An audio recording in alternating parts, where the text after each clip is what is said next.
नमस्कार मित्रांनो, शुभविवाह मालिकेच्या आजच्या भागामध्ये आता सगळेजण नाश्त्यासाठी वाट बघत असतात आणि नीलांबरी भुकेने वैतागलेली असते.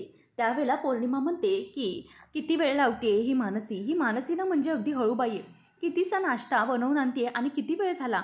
तेव्हा मग आता ह्यावर आजी म्हणते की अगं पौर्णिमा, तू पण तर इथे नुसती बसलीच आहेस ना, मग जा बघ, जाऊन ती काय करते ते बघ, जरा तिला मदत कर. अगं ती एकटी तिथे काम करतीये आणि भूमीला बरं नाही आहे म्हणून ती तिच्या खोलीत आराम करते. तर तू जाऊन तिला मदत कर ना. एकीचे दोन हात झाले की कामं पटापट होतील. मग तुला तिला मदत करायला काय हरकत आहे. आणि नीलांबरी ताई, तुम्ही जरा तुमच्या मुलीला समजावा, जरा काम करत जा म्हणावं. बहिणीला मदत केली तर काही बिघडतंय का. स्वतःच्याच घरात कामं करायला काय हरकत आहे. त्यावेळेला मग नीलू म्हणते की हो आजी, तसं तुमचं बरोबरच आहे, परंतु काय ना की तिला ना माझ्या पुन्नूला लहानपणापासूनच कामाची ना सवय नाही आहे, त्यामुळे तिचं तसं होतं. परंतु करेल करेल ती, हळूहळू सवय करेल, असं आता पौर्णिमाला ती म्हणत असते. त्यावेळेला मग आजी म्हणते की हो, ते प्रत्येकाचंच असतं. माहेरी असताना कोणालाच अशी कामाची सवय नसते. प्रत्येकजणी या काम नसतातच करत मुळी, परंतु जेव्हा सासरी येते त्यावेळेला तिला कामाची गरज तर होते आणि मुलगी त्या आपोआपच जुळवून घेते. तिला कामाची सवय करून घ्यावीच लागते. परंतु हिचं तसं नाही आहे. हिला मात्र काम करायचंच नाही आहे. तुम्ही आता तुमच्या मुलीला जरा समजवा, जरा मोठी हो म्हणावं आणि कामाला लाग. कसं आहे ना, अगोदरच मी माझ्या एका मुलीचं खपवून घेतलं आहे. तिचंच बघताना मला आता कसं झालं आहे. आता तुमचं आणि त्यात हिची आणखी भर नको, असं पौर्णिमाला ती टोमणा देते आणि रागिणीवरून तो टोमणा असतो.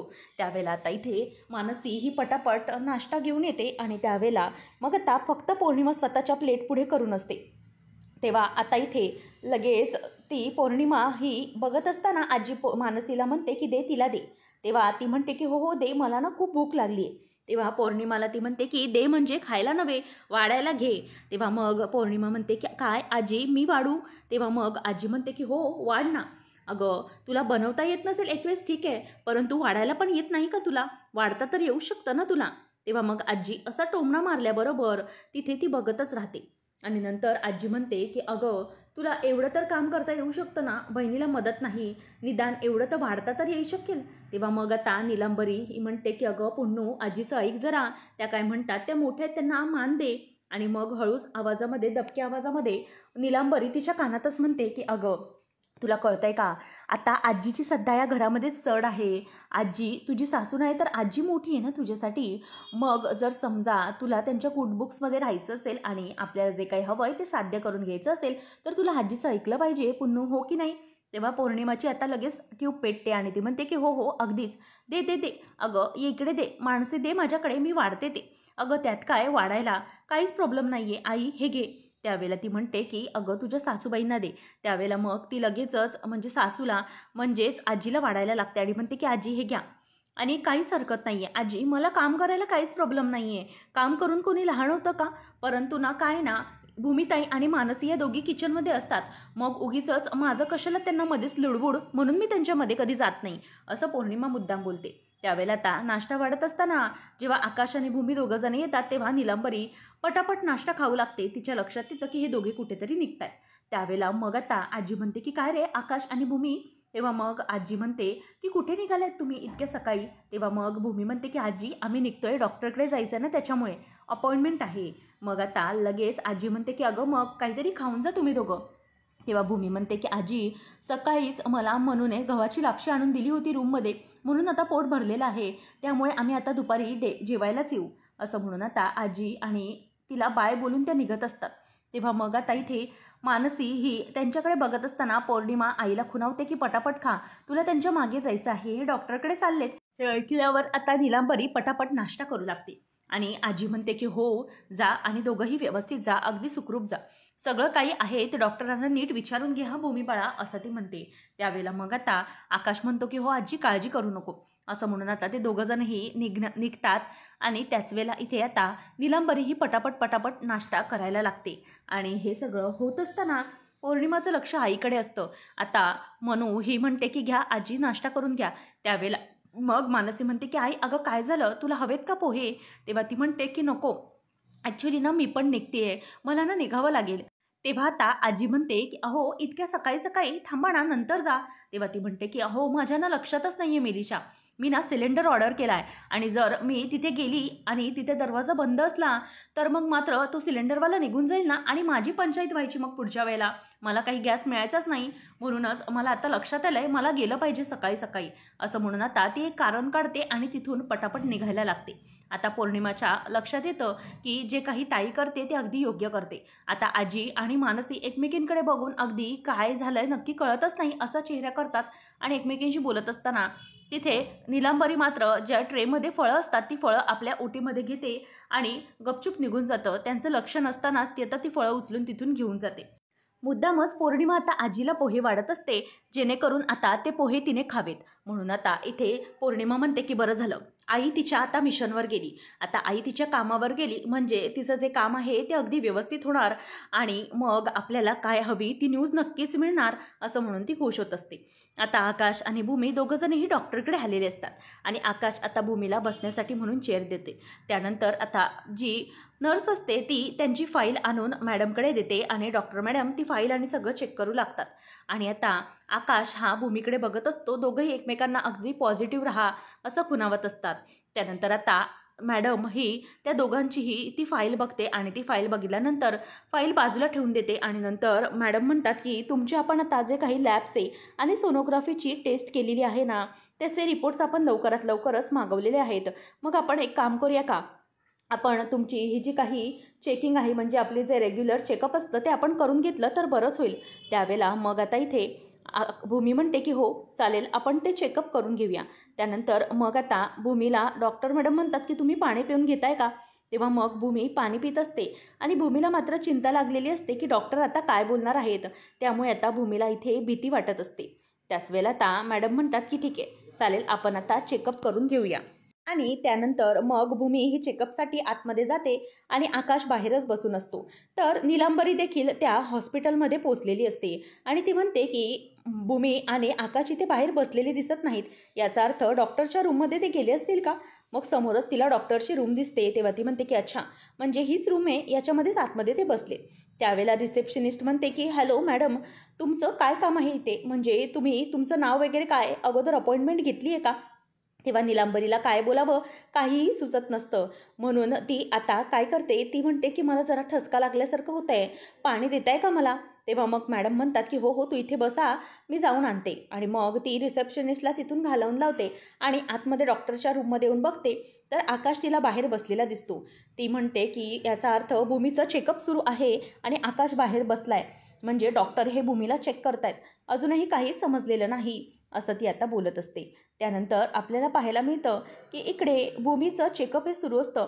तिचं ब्लड प्रेशर वगैरे सगळं काही चेक मॅडम करत असतात. तेव्हा आता मॅडम भूमीला विचारतात की मला सांगा तुमची आता सध्या तब्येत कशी आहे, म्हणजे तुमचं चक्कर वगैरे येणं काही थांबलं आहे का. गरगर सध्या चक्कर येत होती ना तुम्हाला.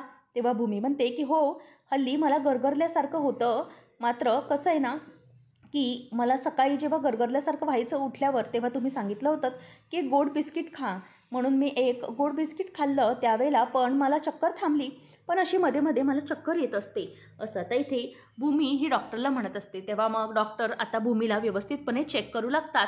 तिचे डोळे वगैरे सगळं काही चेक करत असतात. नंतर तिच्या हाताची जी नाडी असते ती देखील डॉक्टर चेक करत असतात. आणि ते करत असताना आता त्यांना मोबाईलमध्ये बघितल्यावर जे काही सत्य दिसतं त्यांना थोडंसं घाबरल्यासारखं झालेलं असतं. तर इथे आकाश हा वाट बघत बसलेला असतो की कधी चेकअप पूर्ण होतंय आणि मॅडम येतात.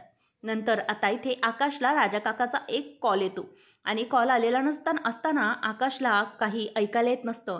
तो म्हणतो की राजा काका काय बोलतोयस तू, मला ऐकू येत नाही आहे, एक मिनिट थांब मी जरा बाहेर जाऊन बोलतो तुझ्याशी. त्याच वेळेला इथे आता आकाश म्हणतो की मॅडम मी जरा बाहेर आहे, माझा इम्पॉर्टंट कॉल आहे. तेव्हा मग आता आकाश हा बाहेर येतो आणि निलंबरी त्याला बाहेर येताना पाहते आणि तिथे असलेल्या पडद्याच्या मागे जाऊन लपते आणि आकाश आता बाहेर बोलत बोलत निघून जातो. नंतर डॉक्टर मॅडम असतात ती भूमीची नाडी वगैरे सगळं काही चेक करतात आणि त्यानंतर मग आता ते भूमीला म्हणतात की ठीक आहे तुम्ही उठा. आणि आकाश बाहेर गेलेला असताना आता तिथे रिसेप्शनिस्ट विचारते की इथे एक जरा मध्यम वयस्कर बाई होत्या त्या कुठे गेल्या, आतमध्ये गेल्यात का. तेव्हा मग आता आकाश म्हणतो की ॲक्च्युली काय ना की त्या म्हणजे मला माहिती नाही, माझी बायको अजून आतमध्ये आहे, तिचं चेकअप सुरू आहे. तेव्हा मग आता डॉक्टर हे भूमीला बाहेर बोलवतात आणि म्हणतात की आपण आता सगळे तुमची चेकअप केलेले आहे आणि तुमचं जे काही सोनोग्राफी झाली ना त्याबद्दल आपण सॉफ्ट कॉपी पण आता मागून घेतली आहे, तीच आता मी मोबाईलमध्ये बघत आहे. तेव्हा मग आता भूमी म्हणते की सगळं काही ठीक आहे ना. तेव्हा मग आता मॅडम म्हणतात की आपण एक काम करूया की आपण ना आता तुमचे जे मिस्टर येतील ना कॉलवर बोलून त्यांच्यासमोरच मी दोघांना एकदम काय ते सांगते. त्यावेळेला मग आता भूमी म्हणते की नाही मॅडम बोला ना, नक्की कशाबद्दल आहे आणि काय आहे तुम्ही मला सांगू शकता असं ती म्हणते. त्यावेळेला मग आता इथे भूमी म्हणते की प्लीज तुम्ही मला सांगाल, जर काही कॉम्प्लिकेशन असेल ना तर सांगाल तर बरं होईल. त्यानंतर मग मॅडम म्हणतात की हो तुमचे रिपोर्ट्स तसे फारसे बरे नाही आहेत, म्हणजे मला असं वाटतंय की याच्यामध्ये खूप कॉम्प्लिकेशन्स आहेत. एकतर तुम्हाला 3रा महिना झाला आहे, त्यानंतरही तुम्हाला चक्कर येते, हेच एक मोठं खूप प्रॉब्लेमचं कारण आहे. आणि त्यानंतर एक आणखी गोष्ट त्यात वाढीव म्हणजे की मॅडम तुमचं जे काही सध्या चालू आहे ते खूप चुकीचं आहे, कारण तुम्ही स्वतःकडेही लक्ष दिलं नव्हतं या काळामध्ये. आणि तुमचे हे जे काही कॉम्प्लिकेशन्स आहे ना ते 3ऱ्या महिन्यापर्यंतचे ते पुढे आणखी 6 महिने वाढतच जाणार आहे आणि डिलिव्हरीच्या वेळेला तुम्हाला धोका निर्माण होऊ शकतो अशी माझी शक्यता आहे. तेव्हा मग आता भूमी म्हणते की मॅडम म्हणजे नक्की तुम्हाला काय म्हणायचं आहे. तेव्हा मग आता डॉक्टर मॅडम म्हणतात की मला असं वाटतंय की जे काही सध्या तुमच्या म्हणजे बॉडीबद्दल माहिती आहे ते खूप चुकीचं आहे, म्हणजे तुम्हाला बॉडी या प्रेग्नेन्सीला रिस्पॉन्ड करत नाही. तेव्हा मग आता भूमी म्हणते की मॅडम म्हणजे तुम्हाला काय म्हणायचं आहे की म्हणजे माझं बाळ आहे ते सुखरूप तर आहे ना, त्याला काही प्रॉब्लेम. तेव्हा मग आता मॅडम म्हणतात की हो बाळाबद्दल काहीच प्रॉब्लेम नाही आहे, तुमचं बाळ अगदी सुखरूप आहे, ते त्याची वाढ वगैरे सगळं काही व्यवस्थित होते, परंतु त्या बाळाची वाढ करताना तुमच्या शरीरामध्ये जे बदल होत आहेत ना हार्मोनल बदल, ते तुमचं शरीर आता एक्सेप्ट करायला अजिबात तयार नाही आहे. त्यामुळे मला असं वाटतंय की ही प्रेग्नेन्सी तुम्ही जरा लांबवावी. तेव्हा मग आता भूमी म्हणते की मला सांगा या सिच्युएशनमध्ये तुम्ही काय सजेस्ट कराल, म्हणजे तुम्हाला काय वाटतंय. तेव्हा मग आता भूमीला ती म्हणते की तुमचे मिस्टर आले तर त्यांनाही मी हेच सांगणार आहे की यावेळेला तुम्ही या बाळाचा चान्स घेऊ नका. यावेळेला आपण कसं आहे ना 13th वीकपर्यंत जी काही प्रेग्नेन्सी आहे ती अबॉर्ट करू शकतो. त्यामुळे मला असं वाटतंय की तुम्ही हे बाळ पुढे कंटिन्यू केलं नाही तरी चालेल, कारण त्याने तुमच्या जीवाला धोका असू शकतो. आता भूमी उठून उभी राहते आणि म्हणते की मॅडम हे सगळं तुम्ही काय बोलताय, प्लीज असं बोलू नका. त्याच वेळेला आता मॅडम म्हणतात की हे बघा भूमी तुम्ही शांत व्हा, तुमच्या जीवाला जे काही योग्य आहे ना तेच मी तुम्हाला सांगते. भूमी म्हणते की मॅडम आपण असं करू शकत नाही, हे बाळ म्हणजे आकाशचं खूप मोठं सुख आहे आणि ते सुख मी असं हिरावून घेऊ शकत नाही.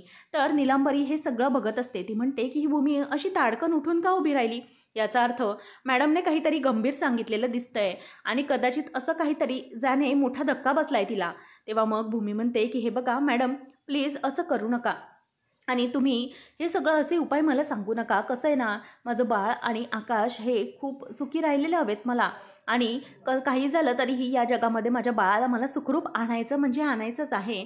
आकाशचा तो आनंद मी हिरावून घेऊ शकत नाही, कारण हे बाळ म्हणजे आमच्या दोघांच्या प्रेमाची निशाणी या जगात सुखरूपपणे यायला हवंय, इतकंच हवंय मला, असं भूमी आता बोलत असते. त्याच वेळेला आता इथे मॅडम म्हणतात की हो हो मला तुमचं सगळं काही कळतंय, तुमचे इमोशन्स वगैरे सगळं काही मी समजू शकते, परंतु मला हे सगळं खूप जरा शांततेत घ्यावं लागेल. तेव्हा आता भूमीला लक्षात येतं की आकाश म्हणालेला असतो की भूमी हे जे येणारं बाळ आहे ना ते माझ्या आनंदाचं एकमेव कारण आहे. या जगामध्ये आता मी त्याच एका गोष्टीने सुखी राहणार आहे, त्यामुळे तू काळजी घे. तेव्हा भूमी म्हणते की हो आकाश अजिबात काळजी करू नको, आता इथून पुढे मी स्वतःला आणि माझ्या बाळाला खूप जपणार आहे, काही झालं तरीही तो आनंद मी तुझ्याकडून कधी हिरावून घेणार नाही. आता भूमीला ते आठवतं आणि भूमी म्हणते की हो मॅडम काही झालं तरीही मला हे बाळ या जगामध्ये आणायचंच आहे, काही झालं तरीही. तेव्हा मग आता इथे मॅडम म्हणतात की तुम्ही शुअर आहात का या बाबतीत, कारण या प्रेग्नेन्सीमध्ये 100% काहीतरी बरं वाईट होण्याची शक्यता आहे, बरं सोडा याच्यामध्ये वाईटच होईल अशीच मला शक्यता वाटते. तेव्हा मग भूमी म्हणते की नाही मॅडम प्लीज तुम्ही या सगळ्या गोष्टी या आकाशला सांगू नका, इतकंच मला वाटतंय, आपण ही गोष्ट जी आहे ते आपल्या दोघांमध्येच राहूया. तेव्हा मग मॅडम म्हणतात की नाही मी असं करू शकत नाही, कारण वडील या नात्याने त्यांना तुमच्या प्रेग्नेन्सीची कॉम्प्लिकेशन्स जाणून घेण्याचा पूर्णपणे हक्क आहे आणि तो आम्हाला त्यांना द्यायलाच हवा ना. तेव्हा मग भूमी म्हणते की हो मॅडम मला तुमचं कळतंय, परंतु कसं आहे ना आपण ही जी काही गोष्ट आहे ना, आकाश माझा नवरा खरंच खूप हळवा आहे, तो ही गोष्ट पॉझिटिव्हली घेऊ शकणार नाही, या सगळ्या गोष्टीचा त्याला खूप मोठा धक्का बसेल आणि मग तो पुन्हा नेगेटिव्हिटीमध्ये जाईल. आमच्या घरात सध्या जे काही वातावरण आहे त्यामुळे हा आनंद तरी मला त्याच्याकडून हरवून घ्यायचा नाही आहे, जर ही गोष्ट ही त्याच्या विरोधात गेली तर तो खूप कोलमडेल. म्हणूनच मला असं वाटतंय की ह्यावेळेला तरी मला त्याला ह्या सगळ्या गोष्टींपासून लांब करायचं नाही. प्लीज मॅडम प्लीज या गोष्टींपासून आपण लांब जायला नको. ही त्याला गोष्ट सांगायची नाही आहे. तेव्हा मग आता इथे मॅडम म्हणतात की मॅडम पण तुमचा हा कसला हट्ट आहे, कारण हे सगळं करणं म्हणजे तुमच्याच धोक्याचं नाव, तुमच्या जीवाला रिस्क आहे या सगळ्यामुळे, त्यामुळे मी तुम्हाला सांगते. तेव्हा मग आता भूमी म्हणते की हे बघा मॅडम, मी तुमच्यासमोर हात जोडते, प्लीज प्लीज ही गोष्ट तुम्ही कोणालाही सांगू नका. भूमी ही डॉक्टरांकडे हात जोडत असते आणि म्हणते की प्लीज हे ऐका, प्लीज आकाशला यातलं काही सत्य कळून देता कामा नये, मला माझ्या फॅमिलीपासून ही गोष्ट लपवायची आहे, त्यामुळे. तेव्हा मग आता मॅडम म्हणतात की हो प्लीज तुम्ही अशा प्रकारे हात जोडून उभ्या राहू नका, मला कळतं आहे तुमची ह्यावेळेला काय सिच्युएशन आहे आणि ॲज अ आई म्हणून तुमचे इमोशन्स मी अगदीच समजू शकते. ठीक आहे चालेल, मी तुमच्या मिस्टरांना हे काही सांगणार नाही, परंतु एक गोष्ट नक्की की तुम्ही स्वतःला जपायला हवं आता, या सगळ्या गोष्टी मी समजू शकते. ठीक आहे, त्यांना आता मी ही गोष्ट कानावर घालत नाही आणि ॲज अ डॉक्टर म्हणून आम्हाला तुमची प्रायव्हसी जपणं गरजेचं आहे. तेव्हा भूमी थँक्यू म्हणते आणि नंतर मग आता समोरून आकाश हा येत असतो आणि नीलांबरीला त्याला बघून धक्का बसतो. आता आकाशला समोर येताना पाहून तिची तारांबळ उडते, काय करू तिला काहीच कळत नाही. ती मागे पुन्हा जाऊन लपते आणि आकाश हा केबिनमध्ये येतो आणि भूमीला तो समोर बघतो. भूमी असे डॉक्टरला हात जोडून उभी आहे हे पाहून त्यालाही जरा आश्चर्यच वाटतं. तो आता भूमीकडे येतो आणि भूमीला म्हणतो की अगं भूमी, हे सगळं काय आहे आणि तू अशी हात जोडून का बरं उभी आहेस. त्यावेळेला आता इथे भूमी ही समोर त्याच्याकडे बघत असते आणि नंतर मग भूमी म्हणते की ॲक्च्युली काय ना आकाश, की मॅडमने सगळं चेकअप केलं, सगळं काही व्यवस्थित आहे, म्हणून मी त्यांचे आभार मानत होते. काही झालं तरीही ते डॉक्टर म्हणजे आपल्यासाठी देवाचंच रूप आहे, बाळ सुखरूप येईपर्यंत ते आपल्यासाठी देवासारखंच कार्य करतात ना, म्हणून. त्यावर आता आकाश म्हणतो की इन दॅट केस आपण दोघांनीही मिळून मॅडमचे आभार मानले पाहिजेत. Thank you doctor. त्यावेळेला आता मॅडम म्हणतात की प्लीज तुम्ही असे हात जोडू नका, मी माझं कर्तव्य करते आणि तुम्ही व्यवस्थित जसं फाईलमध्ये घेतलं आहे ना, त्या फाईलमध्ये सगळं काही गोळ्या औषधं घ्या. त्यानंतर मग इथे रागिनी आता पौर्णिमाला म्हणत असते की तुझी आई कुठे राहिली, अजून काही कळत नाही आहे, कुठलंही वेळेवर अगदी काम करणार नाही, ती कुठे राहिली आहे काय माहिती, असं म्हणून रागिनी वैतागत असते. त्यानंतर मग आता इथे भूमी ही मॅडमला म्हणते की हो मॅडम तुम्ही काळजी करू नका, मी जी फाईल आहे ती घेते आणि त्यातली व्यवस्थित गोळ्या देखील घेते. आता इथे नीलांबरी विचार करते की नक्की काय आहे, म्हणजे अगोदर ही भूमी डॉक्टरांपुढे हात जोडत होती, आता आकाशलाही ही काही समजू देत नाहीये, याचा अर्थ मी काय समजायचं आहे असं ती आता म्हणत असते. आणि तेवढ्यातच इथे पौर्णिमा ही रागिनीच्या घरी आलेली असते, त्याच्यामुळे ती म्हणते की बापरे किती उकडतं इकडे, किती गरम होतं आहे, खरंच खूप जास्त त्रास होतो इकडे, अजून किती वेळ इथे थांबावं लागणार आहे काय माहिती. तेव्हा आता रागिणी म्हणते की काय गं बाई, एअर कंडिशन पाठीवर घेऊन जन्माला आली आहेस का तू, आणि मी काय म्हणते अभिजित एक काम कर, जा ना जरा हिला जाऊन ना बर्फाच्या लादीवर ठेव, म्हणजे कसं ही जरा थंड होईल आणि चिडचिडेल ना नुसती. तेव्हा मग आता इथे रागिनीला ती म्हणते की आई अहो तसं नाही आहे, पण काय ना आता हल्ली सवय झालेली आहे ना म्हणूनच म्हणते. तेव्हा मग आता इथे पौर्णिमाला ती म्हणते की तुझी आई पण आहे तरी कुठे, अगं कधीचं काम सांगितले परंतु तिने एक केलं नाही म्हणून धड नाही. तेव्हा पौर्णिमा म्हणते की अहो उगीचच तुम्ही माझ्या आईला का बोलताय. तेव्हा ती म्हणते की मग मी काय बोलू, अगं किती वेळ झाला कधीचा आपण बघतोय, काय माहिती तिकडे कोणाला सापडली गेली नसेल, पकडली गेली नसेल, म्हणजे मिळवलं. तेव्हा आता पौर्णिमा म्हणते की आईचा कॉल आला. तेव्हा लगेच रागिनी म्हणते की उचल. नंतर आता ती फोन स्पीकरवर टाकते आणि म्हणते की आई अगं काम झालंय का.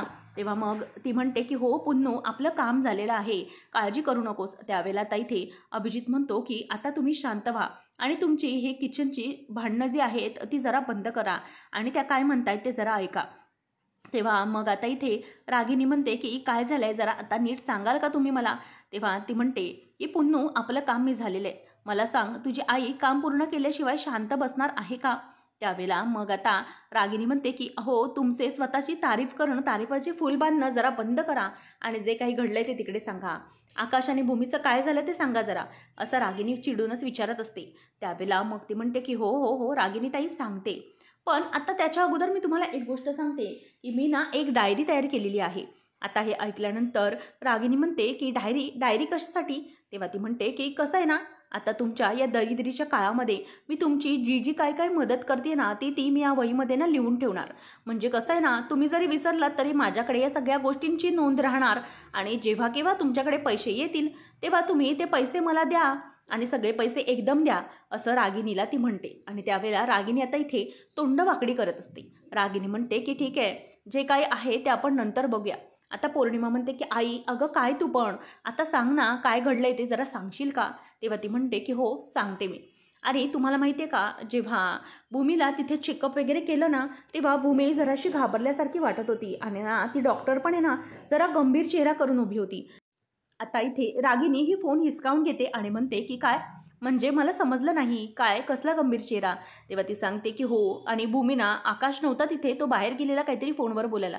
तेव्हा डॉक्टर समोर भूमी हात जोडून उभी होती आणि काहीतरी विनवणी करत होती. मला तर असं वाटतं ना की भूमीच्या या प्रेग्नन्सीबद्दल ना काहीतरी गंभीर आहे आणि असंच काही जे भूमीला कोणालाही सांगायचं नाही आहे किंवा ती आकाशपासून पण लपवत आहे, असं काहीतरी हे सत्य असावं.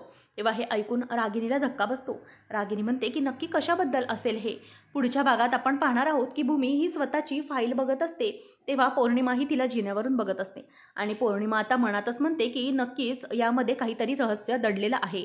भूमिताईच्या प्रेग्नन्सीचं गुपित आणि त्याचं रहस्य या फाईलमध्ये आहे. ही एकदा फाईल सापडली की मग कळेल नक्की काय आहे जे ती लपवते. आणि ती भूमी आता फाईल बाजूला ठेवत असते आणि त्यानंतर मग आता भूमी विचार करते की काही झालं तरी आकाशसमोर माझ्या हे सगळं सत्य येता कामा नये, काही झालं तरी हे सत्य लपून राहिलं पाहिजे असं ती म्हणते. आणि देवी योगेश्वरीजवळ हात जोडतच भूमी म्हणते की आई योगेश्वरी मला माफ कर, मी माझ्या प्रेग्नन्सीबद्दलचं सगळ्यात मोठं सत्य हे माझ्या आकाशपासून लपवून ठेवत आहे, प्लीज मला माफ कर असं ती म्हणत असते. तर इथे रागिनी मनातल्या मनात विचार करत असते की नेमकं हे काय असेल, असं काहीतरी असावं जे सत्य भूमी ही आकाशपासून लपवून ठेवण्याचा प्रयत्न करते. हे सत्य आपल्याला सापडलं पाहिजे, म्हणजे मग आकाशसमोर आपण जेव्हा हे सत्य आणू तेव्हा भूमी आणि आकाश या दोघांमध्ये पुन्हा ठिणगी उडेल आणि दोघांमधलं जे काही नातं आहे ते पुन्हा खराब होईल. म्हणूनच आता लवकरात लवकर भूमीच्या बाबतीतलं जे काही रहस्य आहे ते रहस्य आपल्याला शोधलं पाहिजे आणि याचा निकाल लावला पाहिजे आणि आकाशसमोर ते सत्य आणलं पाहिजे असं रागिनी आता इथे पौर्णिमाला म्हणत असते आणि त्यांचे प्लॅनिंग आता सुरू झालेले असतात. आणि या बाबतीतच आता इथे पौर्णिमाला पण टेन्शन आलेलं असतं की पुढे आता नेमकं काय करायचं आहे. रागिनी म्हणते की आता एक काम करायचं पौर्णिमा, तू तिच्या त्या सगळ्या गोष्टींवर लक्ष ठेवायचं आहे आणि लक्ष ठेवल्यानंतर ज्या गोष्टी समोर येतील त्या आपण आकाशसमोर आणायच्या आणि ते रहस्य लवकरात लवकर उलगडकीस आणायचं. या भूमीने बाळाचा बाजू घेऊन म्हणजेच बाळाचा वापर करून मला त्रास देण्याचा प्रयत्न केला आहे, परंतु आता भूमी तुझी वेळ आली असं म्हणून आता भूमीला ती पूर्णपणे विचार करत असते. अशाच अपडेट्ससाठी आताच आपल्या चॅनलला सबस्क्राईब नक्कीच करा.